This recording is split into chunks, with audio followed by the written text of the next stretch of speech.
मुर्दाबाद PHE department मुर्दाबाद PHE department PHE department की चक्कर है? किन्ने देर होया पानी आया इत्थे मतलब? महीना डेढ़ होई गया डेढ़ महीना एक कृष्णाड़ी पानी महीने तो दबा के कितला ननिया माले मुले बनानी सड़ा पानी गंदा पानी मार दिया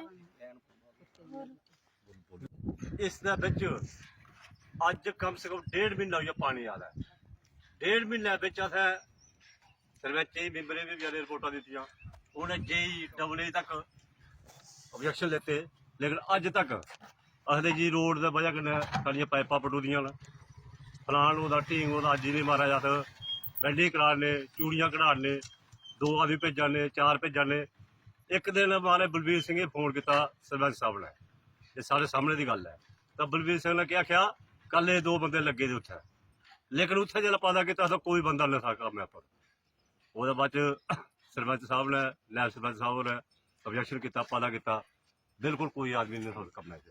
अज 1.5 महीना हुई है साड़ी ये कंडीशन है, भांडे ली है, ये सड़ा तलाऽ का पानी, ये कन्नै हैंड पंप, इस च भी पानी नहीं है।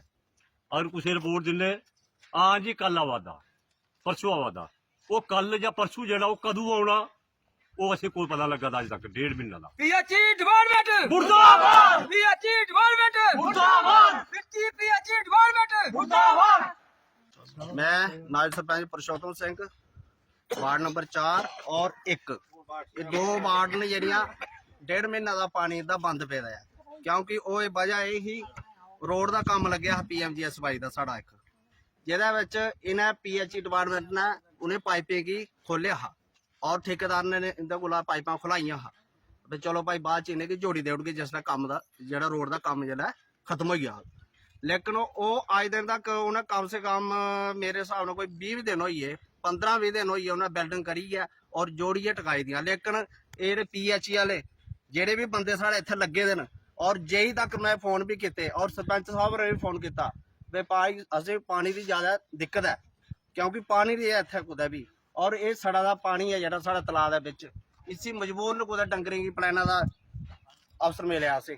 इस वास्ते अस होर ज़्यादा नहीं आखदे होए इ'यै गल्ल आखने कि असेंगी पानी दी जियां कि'यां भी होंदा असेंगी पानी सप्लाई दित्ती जा, क्योंकि साढ़ा केह् कसूर है जेह्दा अज दिन तक साढ़ा 1.5 महीना होई गेआ साढ़ा पानी बंद पेदा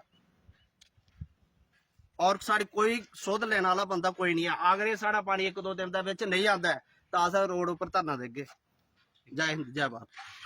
पीएचई डिपार्टमेंट मुर्दाबाद पीएचई डिपार्टमेंट मुर्दाबाद पीएचई डिपार्टमेंट मुर्दाबाद पीएचई डिपार्टमेंट मुर्दाबाद।